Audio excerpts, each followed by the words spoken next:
Imagine a teenage boy trapped high on a deadly mountain, snow piling up around him. The real danger isn't just the storm, it's the man with him, the one who's supposed to protect him, his own father. Before we go any further, this is your official spoiler warning. I'm about to break down the entire plot of Tracy Sierra's chilling novel, Warning Signs, from the first page to the last. If you haven't read it yet and want to experience the suspense for yourself, you might want to pause here. For everyone else, let's get into it. The story centers on Zach, a teenager drowning in grief after the recent death of his mother, Grace. Grace was his anchor, a warm and capable woman who taught him everything about the outdoors, about survival, and about reading the world around him. Her lessons are a constant presence in his mind, a stark contrast to his father, Bram. Bram is a charismatic, successful, and deeply narcissistic man who saw his wife's practical skills as a quaint hobby rather than a necessity. He's all about appearances and ambition. To impress a group of potential investors, Bram organizes a high-stakes ski trip to the remote and exclusive Pantheon hut deep in the unforgiving mountains. He drags a reluctant Zach along, hoping to project an image of a perfect, adventurous family man. But from the moment they arrive, the warning signs are impossible to ignore. The hut, which should be pristine, is in disarray. The caretaker, a woman named Jenny, is nowhere to be found. The only trace of her is a single, jeweled earring lying on the floor, a strange and unsettling object in such a rugged place. Official avalanche warnings are blaring, advising everyone to stay off the mountains. Bram, ever the showman, dismisses them completely. He can't let a little thing like a potential natural disaster ruin his business deal. He pressures everyone to ignore their instincts and head out. As they ski, they come across another disturbing sight, a dead elk perfectly preserved in the snow, with no visible wounds and not a single drop of blood. It's unnatural. Another quiet scream from the mountain that something is terribly wrong. Then, the first avalanche hits. It's not a huge one, but it's powerful enough to change everything. As the snow settles, it reveals a horrifying sight, a human hand sticking out of the snowpack. It's Jenny, the missing caretaker. And it's clear she didn't die in the avalanche. The evidence points to murder.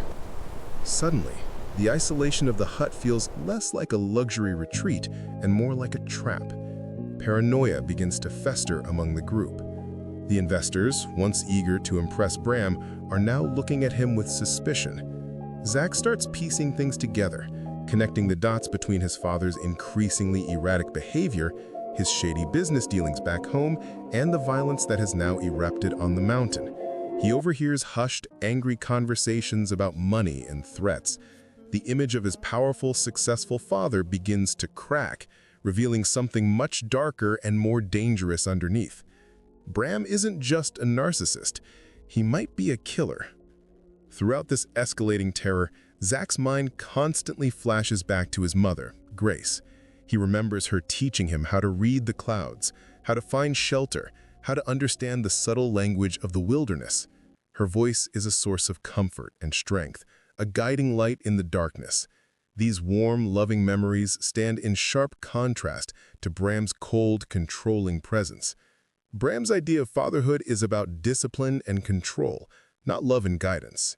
He sees Zach's grief as a weakness to be stamped out. Just as the tension inside the hut reaches its breaking point, the mountain unleashes its full fury. A second massive avalanche strikes, burying the hut and plunging them into a chaotic fight for survival in a total whiteout. This is where Grace's lessons become Zach's lifeline. While the adults panic and Bram tries to bully his way through the crisis, Zach remains calm. He remembers what his mother taught him about snow caves, about conserving energy, about staying warm.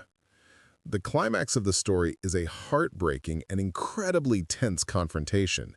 It's not just Zach against the elements, it's Zach against his father.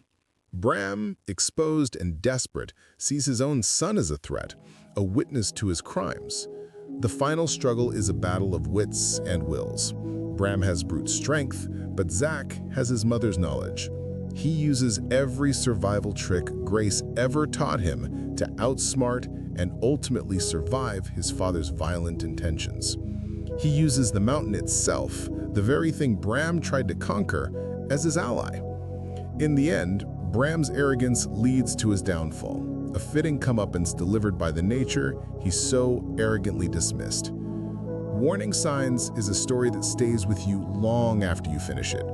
On the surface, it's a gripping survival thriller, but underneath, it's a profound exploration of grief and the different ways we process loss.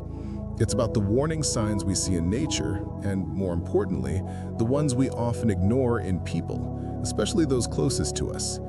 The toxic family dynamic between Zach, his memory of Grace, and the monstrous reality of Bram is the true, beating heart of this story. For its incredible tension, its deep emotional core, and its unforgettable young hero, Warning Signs is an easy 4.5, maybe even 5-star read. It's a story about how the greatest love can prepare you to survive the greatest betrayals.